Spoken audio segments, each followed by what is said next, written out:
welcome everyone. So today we are going to start this new topic of introduction to deep learning along with neural networks. So in depth we are going to understand. So this would be just an introductory video, and after that we will go to the complete math and the details behind all those back propagation algorithm and stuff. And then we would also see some of the famous neural networks. We will learn about transfer learning and a lot of new stuffs about the latest algorithms which are in use today, like GPT and stuff. So let us just start.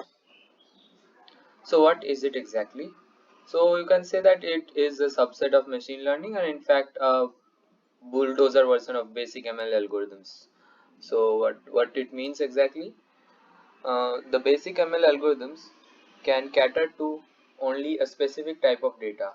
Now in real life you cannot depend on your data to be following a specific pattern, right? So so it's like linear boundary or polynomial regression requires some degree of boundary, then other for other outliers, or maybe uh, not even outliers, the shape of the data which has been not been trained may be something else. So they are not basically of that much use. So we have to apply neural networks in most of the cases. So we would perform those classification and regression tasks using something known as neural networks. And for your information, this is that neural networks is not really something new. It was discovered back in 1943, but it gained popularity only recently due to the bulk amount of data which is coming into picture nowadays. So as I have already told you, data is the oil of 21st century. So as more and more data comes into picture, the power of neural networks would grow more and more. We would analyze and understand that why exactly it happens. In later portions, we would also combine computer vision and see what all amazing tasks our neural networks can perform. It is inspired from basic biological working of a neuron. So first let us just try to understand what exactly do I mean when I say that about a basic biological working of a neuron. So these neurons are connected to each other through synapses, and they basically receive signals or information. Then they integrate incoming signals to determine whether or not the information should be passed along.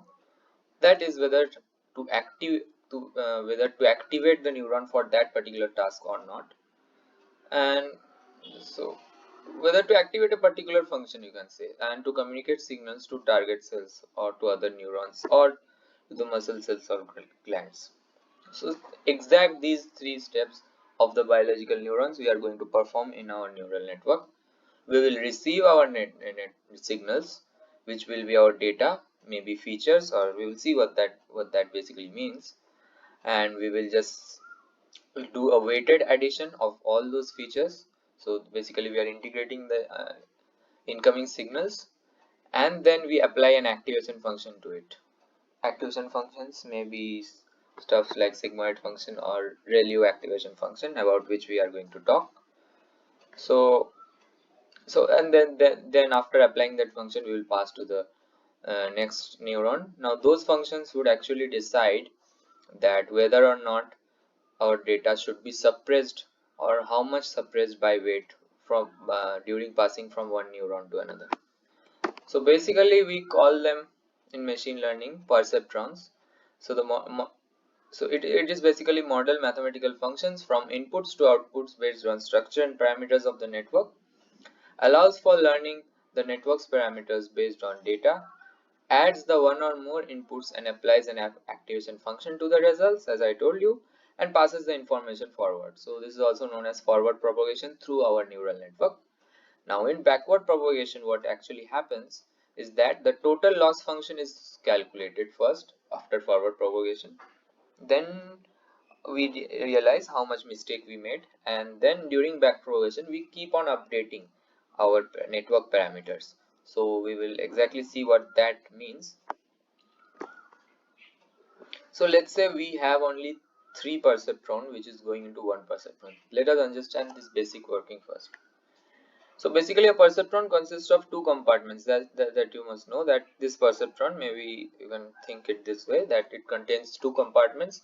One compartment does a weighted addition, so you can see the weighted addition, and the bias term W0 can also be added from, let's say, some another perceptrons whose feature vector value is 1, and we can just do a weighted addition and activation function is applied, or we can maybe do matrix multiplication, that also means weighted addition.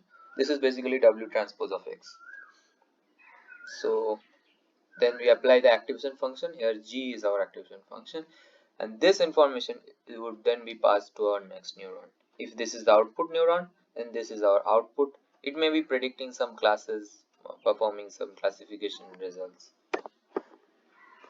So let's say this results is, let's say, lies between, this activation function takes care such that the output must lie between 0 and 1. So maybe if it's 0.9, we can say that it belongs to class 1, and if it's, let's say, close to 0 or maybe less than 0.5, that we can set and tune our parameters accordingly. So we are going to see those eventually.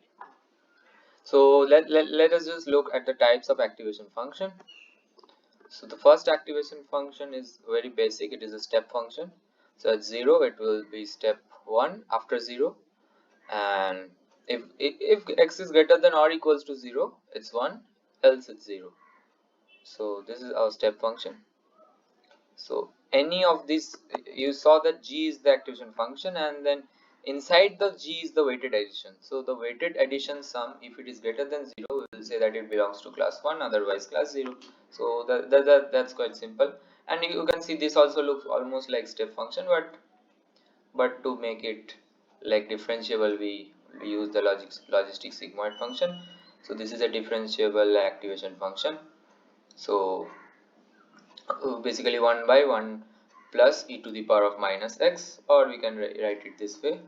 So at 0.5, if you can see, this is not the exact y-axis. The y-axis should be this. This is the output axis, and this is w dot of x.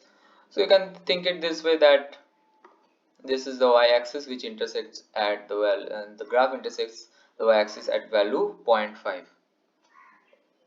So there is also something known as rectified linear unit ReLU. So this is basically means behind the y-axis all the values are 0, and after the y-axis we are applying nothing. We are just passing on the value. So this is y equals to x line. So the value does not get changed here in this ReLU activation function. So one thing you must remember is that this ReLU activation function is quite famous for the hidden layers. So when we are doing functions, applying an activation function to a hidden layer, it is generally preferred that you apply ReLU, and because a lot of hidden layers may be there, and a single hidden layer may consist of lot of perceptrons.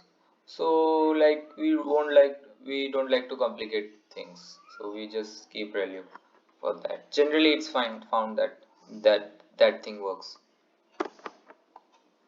So let us look at the neural network architecture. Let's say, so these are the input layers, and each perceptron would signify input feature, like the x1, x2, x3 are the feature values. This is the hidden layer, and the final layer, let's say this is the output layer. It is, let's say, deciding class 1 or class 0. So output of this decides the result of our problem. So as I told you, let's say these 3 weights are w1, w2 and w3. So it will do a weighted addition, w1x1, w2x2, w3x3. So this will consist of first compartment consisting of the weighted addition, and then it will apply an activation function, and then it will again pass on. Then there will be some other values of w, maybe w-1, w-2. Then again there will be a weighted addition of all those, and then again the activation function will be applied here, and then the output will decide the result of our problem. So it basically works in this way. So as we are forward propagating, so once we get the output, we like, for a lot of data, if we are getting the output, we then also know during training we can just compare our output and see how much error is there in our data, and then we back propagate. Whose math I will also show you. It's just the chain rule basically. So whatever reason, so there is something known as back propagation algorithm, which goes which passes, like, it does a backward pass in which we update these weights. At first we randomly assign those weights, and then we update these weights so as to minimize our loss function. So yeah, so okay, so there is also something known as perceptron algorithm. So each of the perceptrons basically would work in this way.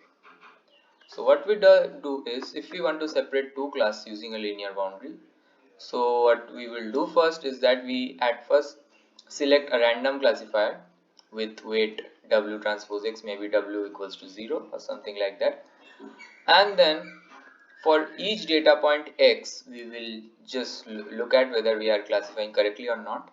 If it is not, we will just shift our plane, hyperplane, such that the two data are such that the data which we are considering as of now should be correctly classified. And then again we iterate through all of the data points. Then it may be possible that in order to correctly classify this data point, some other data points get misclassified.